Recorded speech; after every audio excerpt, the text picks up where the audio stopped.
provide you an overview of the utility operations and an update on some of the projects and how they tie into both water and sewer. So I have a slideshow presentation. Utilities.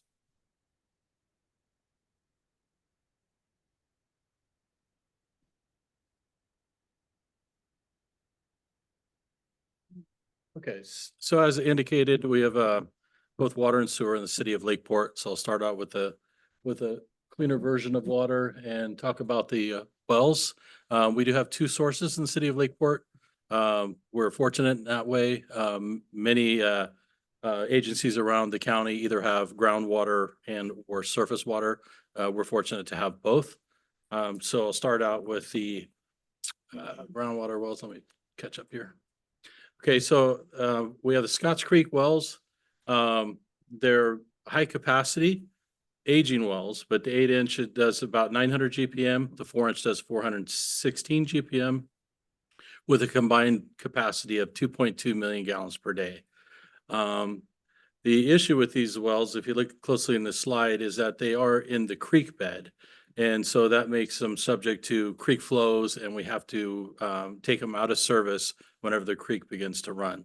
So these typically will only be operational from about August to November, December, or when the first rains. As permit requirements is the same as basically surface water treatment. We have to monitor the turbidity 24/7 and have a 4-log removal in the tanks that distribute water for the city. Catch up. Okay, so then the Green Ranch wells. Oops, not too far. I apologize. I'm trying to get these synced. Okay, the Green Ranch wells. We have 2 out in the Scotts Valley Aquifer, in addition to the Scotts Creek. Green Ranch East, Green Ranch West, combined capacity of 0.84 million gallons per day. And these fortunately do operate year round. They will sustain our capacity requirements, usually through April until, let's see, it'd be about September. We have to utilize the surface water treatment plant or the Scotts Creek wells to supplement because of their limited capacity. So basically, once we get into May, June, these become not enough for the city, and we have to move on to another source, which would be normally the surface water plant until the Scotts Creek wells come on. All right, and then the surface water treatment plant, it's a state-of-the-art facility. We have been utilizing the wells out in Scotts Creek for since about 1899. And then after the 1976 drought, it was decided wisely by city staff that we needed a second source. And so in 1981, the surface water treatment plant was built, and to also provide us with a second source. It's a conventional alternative treatment, pre-oxidation, coagulation, flocculation, absorption media clarifier, mixed media filtration, and it has absorption media, which is the GAC, and then disinfection. So it is operational year round. It usually only operates, like I mentioned earlier, usually May through July to supplement the Green Ranch wells until the Scotts Creek wells can come online. And then we will typically take it offline because it is much more costly to treat surface water just because of all the steps and all the chemicals and all the energy costs with the oxidation. And then this slide is just a quick overview of the sources, the source availability, and then over the past few years, 5 years, we have some averages of the average day, maximum day, and annual total of million gallons per day. So if we look at the average day demand, it's actually held pretty tight to about 0.60.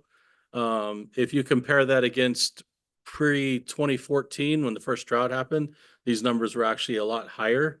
And so the drought has actually promoted conservation enough that we see a reduction in supply demand.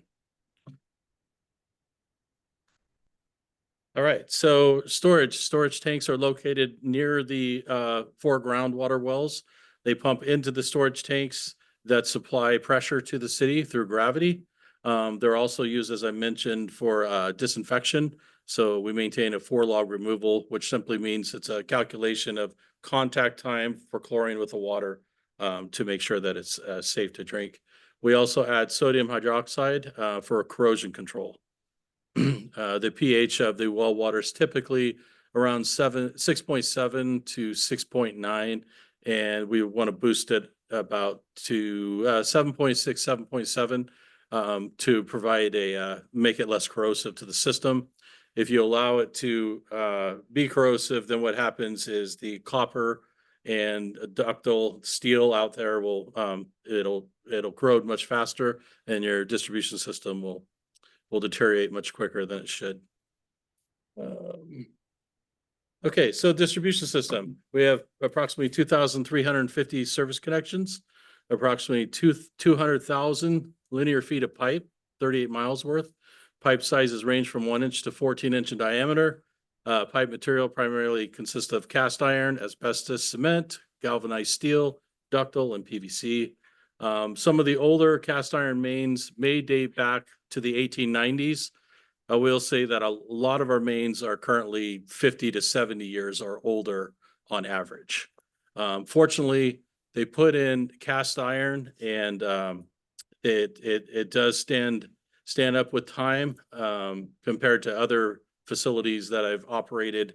The mains in general are in pretty good shape, but a lot of them now are undersized, and there are certain areas where they become so deteriorated that we have to start replacing because they begin showing signs of constant leaking.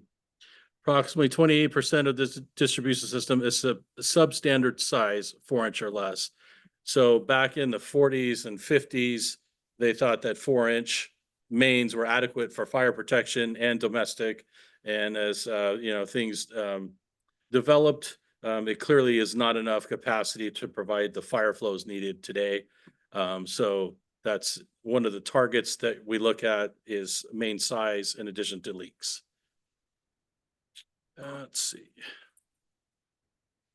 And then we average about 50 leaks per year.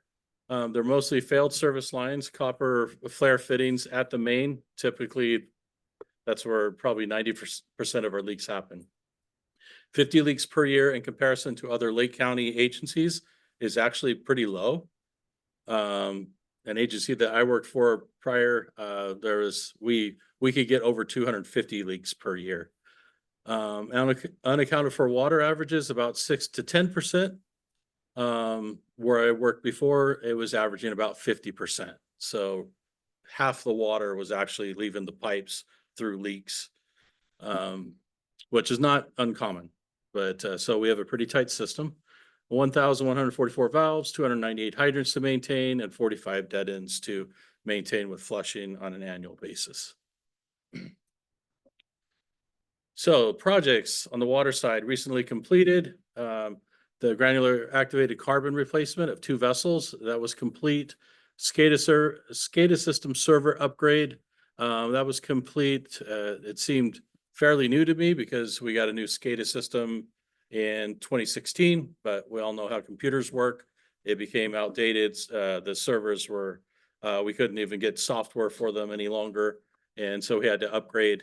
And so now we have a server and cloud-based backup, which is kind of what everyone's going to, and a lot more protection from cyber attacks. So we're feeling pretty good about that as well. So there was a lot of benefits with the SCADA server upgrade. Clear well assessment, our clear well, which is the tank used for chlorine contact at the surface water plant. We had an engineer firm do an assessment and determine if we need to replace the tank or if we could actually rebuild it in its current state. And that's still out to the jury because it's really close. So we're trying to figure out the best course of action moving forward in the years ahead with replacement. The problem between the two is it makes sense to replace the tank because then you're starting, of course, a whole new life. But the seismic requirements, the pad, it's all a lot more expensive than the original. If you go to refurbish the original, sometimes contract change orders, because they can't see everything related to the work required, could end up costing more than a new tank by the time they're done with it. So it's really a balance to figure out. So that's in the works. And then projects in progress. So I'm sure everyone here is aware of the 2024 pipeline project. That includes Lakeport Boulevard from South Main to Bevins, 2,126 feet. Martin Street, South Main to Bevins. Lakeshore Boulevard from Ash to Beach, or at the city limit. Armstrong from Smith to Berry, and 10th Street, and from High to Tunis, and Tunis from 10th to 11th. So a little section of Main there that needs to be connected, replaced, and so those are our projects underway. You'll see in the sewer section, we also have sewer mains being replaced on Lakeport Boulevard and Martin as well. Water well development at the Green Ranch property. We're looking to construct a new well. As I mentioned, the life of the lifespan of the Scotch Creek wells they're coming to the end of their useful life. They were installed in about 1972. Gaining access into the creek bed to maintain them is difficult, and so they will eventually we'll have to shut them off. But we are going to utilize them as long as we can. But it's we're being proactive and trying to get a replacement well for the 4-inch, so we can start taking them down. The other advantage is that with this well development, a new well goes in the ground, we should be able to sustain with well water 365 days a year, as opposed to the needing to supplement with the surface water plant. Once that happens, it'll be a great cost benefit.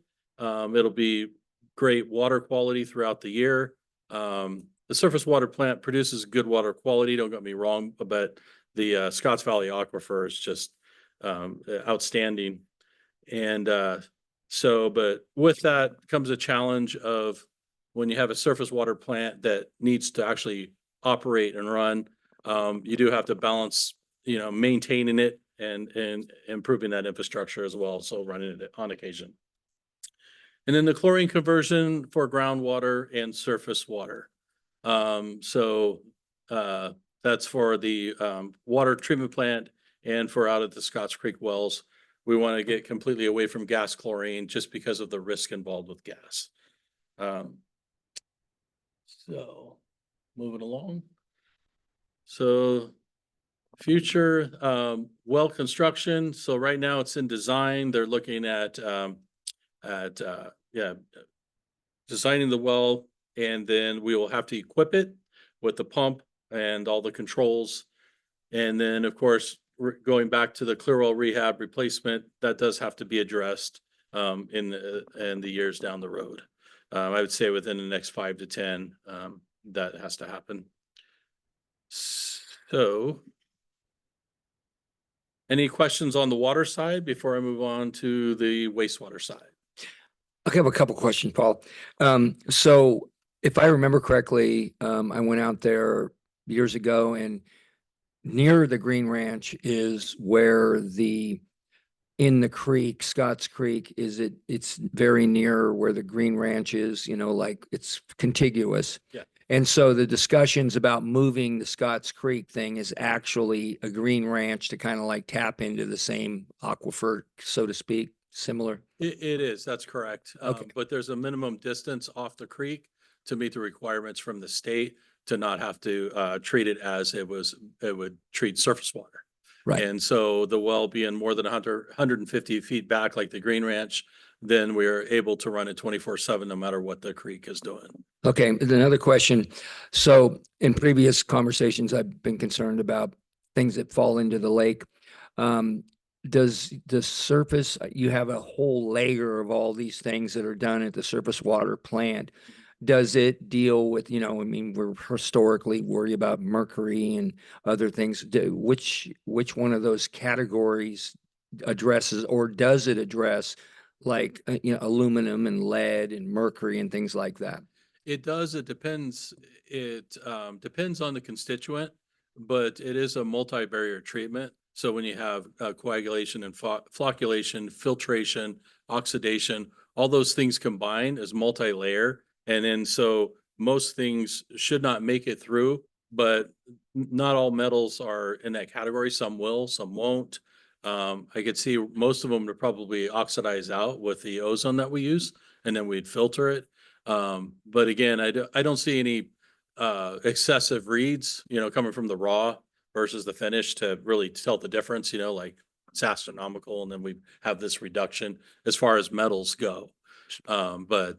But yeah, I mean, there's a certain level of removal for anything in the lake. So do we monitor, known neurotoxins like lead, mercury, and aluminum in the water regularly? We do, but regularly being, I believe it's every 3 years on the raw source. So that's the requirement. Yeah, because it's kind of scary. I just heard that the Shasta County Board of Supervisors, after listening to geoengineeringwatch.org, had a presentation from Dane Wigington, and he pointed out the levels of aluminum in the snow, and they passed a county ordinance to stop chemtrailing because of the astronomical levels of these metals that they're finding in snow, which is supposed to be, the cleanest water. And I'm not sure with the acceleration of what I consider to be a lot of chemtrailing that maybe 3 years might not be prudent to wait too long if they're pumping neurotoxins into the water and we're only checking it once every 3 years. So that's just something, and they did actively do that, I think, last month. And that's a big move, and no one authorizing this certainly hasn't been voted on, but it's been going on. So it's just something that we need to keep an eye on, especially when it poisons your brain. So that's just my comment on that. Thank you. That was from Shasta, just to follow. Shasta, yeah. Okay. Yeah. Interested in that. I can maybe send you the link on that. Okay, that'd be great. While Any other while we're on water, does any other council member have a question? I have one quick question while we're still on water. When you say that about 28% is at a 4-inch diameter or less, which would probably constrain the system a little bit, is there future plans is that one of the top items that you would have replaced on your wish list, is upgrading those? It definitely is, but it has to fit in with other things that could be more imperative. But main replacements are definitely up there. You have to stay ahead of it. It's really hard to not have depreciation start to back up on you. But what we do have a list of mains, and I thought I mentioned it in here, but as part of one of the projects that we're working on is master plans for water and sewer. And so that is going to demonstrate based on leak history, size, and also flow modeling of what the list that they produce on what they would recommend replacing. It also includes infrastructure. And so it's going to be a nice engineered report that we should get around July to kind of help us move forward, and maybe also help us with like trying to obtain some grant funding, because now it's captured, it's identified, and go from there. So yeah, a couple factors is one is the restriction, like you mentioned, fire flows in the system. And then of course, the other one is leaks. And so when you have a leaky main, because you're in there all the time, breaking asphalt and tearing into it, those typically will come first. But then it's a matter of, like looking at Lakeport Boulevard and Martin Street, those are both 10-inch mains replacing a 6 and an 8. Now, a 6 and an 8 seem like pretty decent main size, but they're smaller than what we'd like in that area because they're going to transfer water from the west side to downtown Main Street. And also both of those mains had a history of leaking. And so it was kind of a win-win to get those across to 10-inch. So several factors to look at. One of the reasons that we're replacing Lakeshore Boulevard, one, it leaks, it's undersized, and fire flows at the end are essentially compromised at the moment.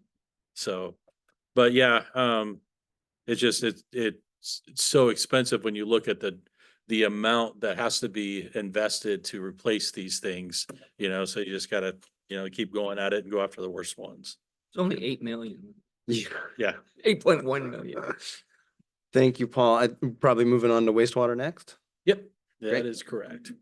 So. All right, so wastewater. Talk about first about the collection system. So we have a gravity system, which is pretty common. Consists of 135,000 feet of main. Pipe sizes are generally 6 to 10 inches in diameter. We have 543 manholes, and the pipe materials usually consist of clay, cast iron, asbestos, concrete, and PVC.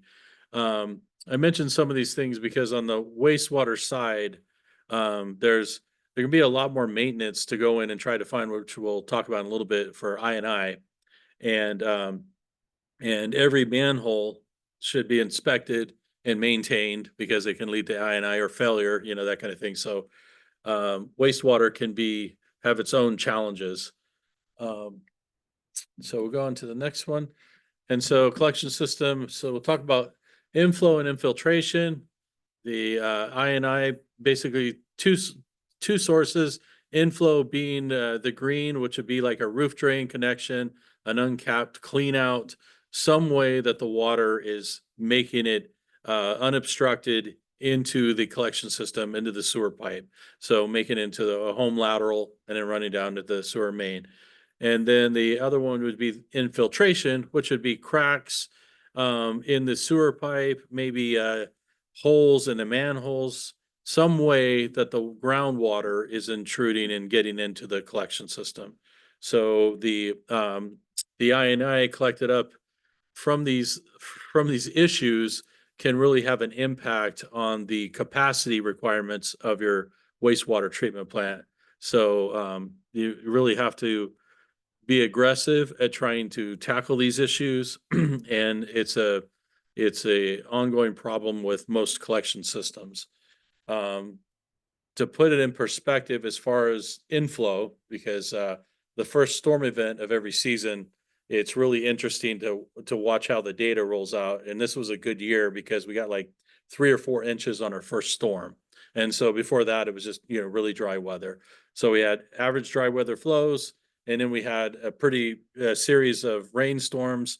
By the end of the third day of rainstorms, the flows increased at the wastewater treatment plant to almost 500% increase from I&I. And then they backed off as soon as the storms, fell off and it became clear. But it's interesting to see how much is actually coming through the inflow of homes and however it's getting in there. And then, so some of the ways we mitigate I&I is video inspection. So we did recently, I think in about 2018, procure a camera van that's state of the art. It'll deploy about 1,000 feet out and TV the inside of the main, look in the laterals, you can pivot around. And so it's a nice way to go through, and then you identify as you're filming all of the things that you come across, document it, and you make a list to go back and make some point repairs, replacements, slip line, whatever that'd be appropriate to try to help mitigate I&I. Yeah, there is smoke testing. I know we hit on some of this before. We do have CRWA coming out this coming May to do some more testing and training on some of the smoke testing. And I think we're going to have other county agencies come around and assist to kind of get us in a momentum and really train our staff on how to move forward with smoke testing. It seems simple by charging the system up with smoke, but there's a lot of follow-up with once you find it, identifying it, appropriately mapping it, and then also mitigating it especially if it's on the customer premises. So that could be kind of complicated when you tell somebody they got a leak. And then, you know, you need to go in and confirm that instead of they go out and get a plumber and then they can't find anything. And then, you know, they're not too happy about that. So then there's flow monitoring. We have all of our lift stations and our wastewater treatment plant, all have, flow monitoring capabilities. We also have insertable flow monitors that we go back from different zones and put in a particular lift station, and it will record the flows coming through at a given time. So it's a good idea, like in a storm event, to insert these. And then, the technology is improving more and more. They actually have cellular devices now that it'll give you real-time data and trending as it happens. So you can set this up, let it run for 48 hours through a storm event, and it can give you some pretty good details of where most of the water is coming from, and then you just start following it back and try to identify it. Let's see. And then continued mitigation, slip line, the picture on the left is actual PVC line that goes in. It's kind of decreased in size. They heat it up, they insert it in there, and then they inflate it with pressure, and it expands out on the inside of the sewer main. And then in doing so, it also makes little dimples for each lateral that comes into it. So with the dimples, the contractor will come in and cut those out, and then it allows the laterals to pour in. So it's good. It's a really unique technology and very cost effective. And then, of course, the collection system includes lift stations. We have 8 lift stations that convey sewer from the system to the wastewater treatment plant. And they were very well tested today. It was like a stress test. And then ultimately it goes out to the wastewater treatment plant. The wastewater treatment plant contains 2 large aeration ponds. They're 11.1 million gallons each. Then disinfection, and then it's pumped into a reservoir. And the reservoir basically holds the winter flows, and then the disposal is irrigating that water in the reservoir when you can, usually May through October, November. And so that's the disposal process out there at the wastewater treatment plant. The reservoir is, you have to monitor it very closely. We only have 650 acre feet, and there's nowhere for that to go if it exceeds that. And then we'll actually have a sewer spill. It's been, I think, 2006, which required an expansion and everything. Since that's happened, we monitor it very closely, and so far our system's performing well, and we're in pretty good shape as far as volume goes up there. Okay. Design capacity. So it's just kind of an overview of, over on the right-hand column, it's the permit requirements. So we got to be below 310 million gallons for annually. Average dry weather flow, which is the flow measured from August 1st to October 31st. That's considered the driest part of the year. So that's focused on, as that would be the most minimal flows coming in. And then max daily flow is the highest flow for 1 month period. And so you can see with our 6 years of performance here that we are well within the permit requirements. So everything's looking good on that end. And so projects recently completed. 3 effluent pumps were refurbished at the wastewater treatment plant. The wastewater treatment plant was first installed in 1992. So the pumps were due to be overhauled and refurbished for reliability. SCADA system server upgrade, and we also had an aeration pond evaluation. We started noticing these large ponds of aerated sewage, if you will, started showing signs of failing, as some of the aprons failing on top, and it's really hard to see what's going on beyond that. So we hired a consultant to come out. We drained the pond, and they gave us an evaluation, which that's also something we can look forward to. And probably the next 6 to 10 years is somehow mitigating the aeration ponds.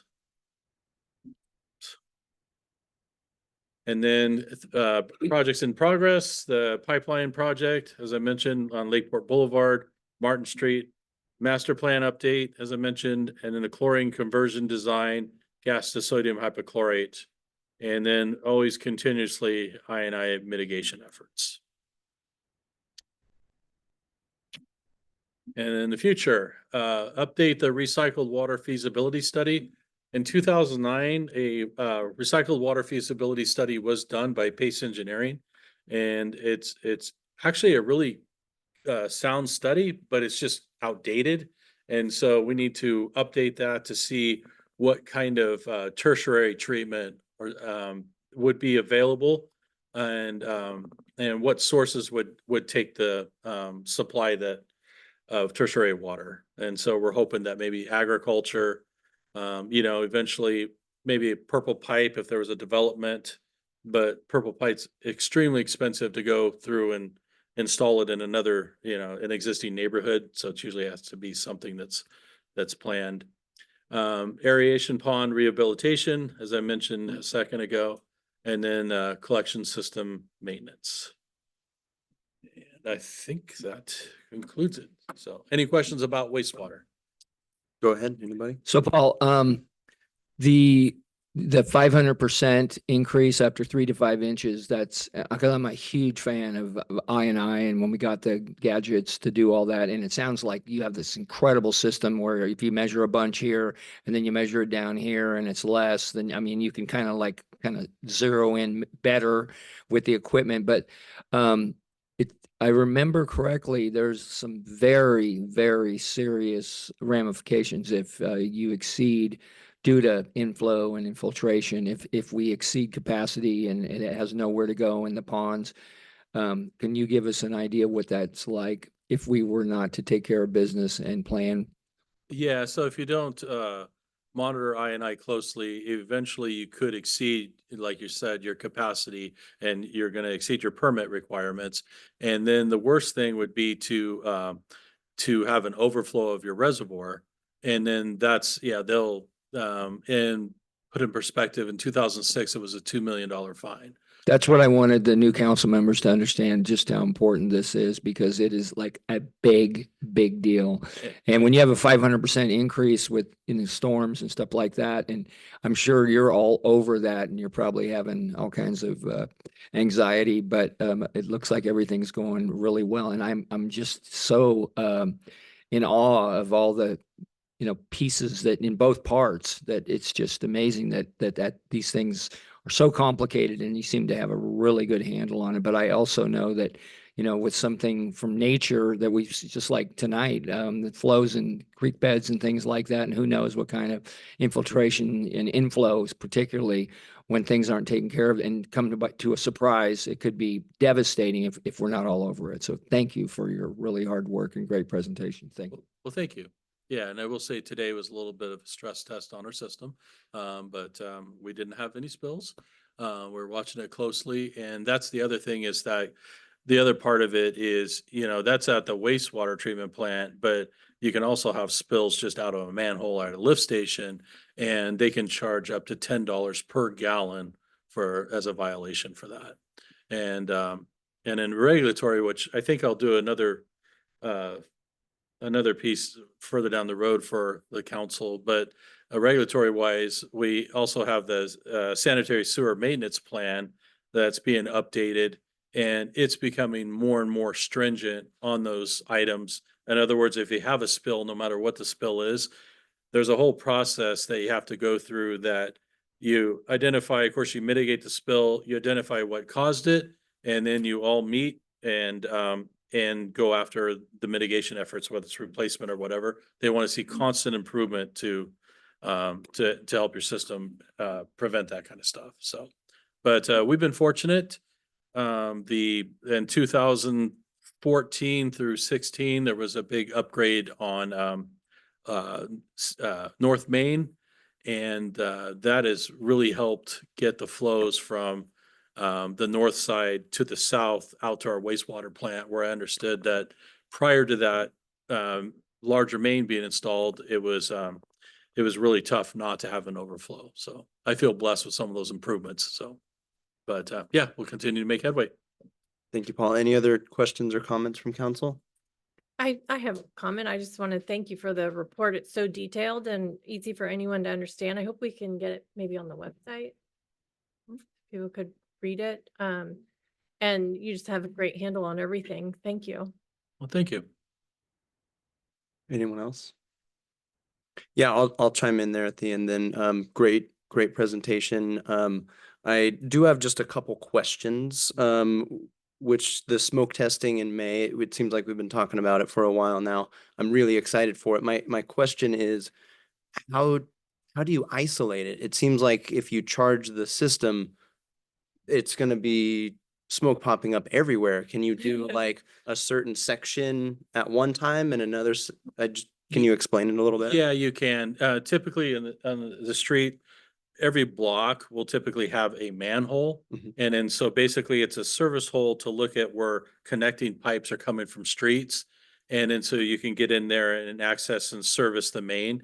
And then so what you would do is you would go like, let's say a block, there's a manhole and a manhole. And you would drop a sandbag or a plug. And then on one side, and then charge control from plugs which side you want to charge, and then plug the other side, and then charge it with smoke, and then it's just going to be that block that you control. Got it. Like I said, there's a lot of steps that go with it, because if you don't notify, the fire department's going to be called immediately. Yeah, everything's going to go, and it's normal, it's supposed to go out the vents of the roof, but Yeah. we're probably going to see a lot of gutters and that kind of thing. Notifying the public that's going to happen to their house. And yeah, so there's a lot that goes with it. Yeah, I can imagine. Well, I am excited for that. I know inflow and Can't wait. infiltration is something we've been talking about for a while. Right. One other quick question is, you mentioned that the heated PVC that goes in is a great way to do the slip lines to seal. Is there a downside to it, and why don't we do that more often when it comes to the option of replacing sewer lines? It's always better to go with completely new pipe. And so it's kind of like it fits a circumstance.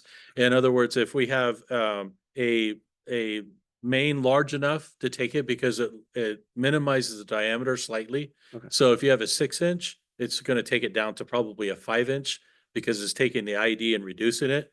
That's one downside to it. But no, we are looking at it more and more. Just right now, we had to get some of these actual pipes replaced, and what we're working on couldn't be slip lined, and so it had to be replaced.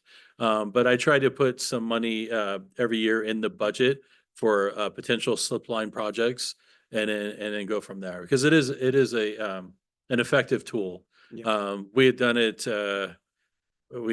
under Park Place, because the sewer main actually runs under the restaurant. And so we're trying to figure out, we knew it was an I&I contributor. And so that was a great solution for that one there. Good. But no, it is always being looked at and evaluated as an option for sure. Great. Well, thank you again for the presentation and your hard work. I didn't open it up to the public for any questions during the water portion. So water or wastewater, do we have anyone in the room that wants to speak or has questions? Nobody's really jumping up. Nick, anyone online? No hands online. Okay. Thank you, Paul. Thank you.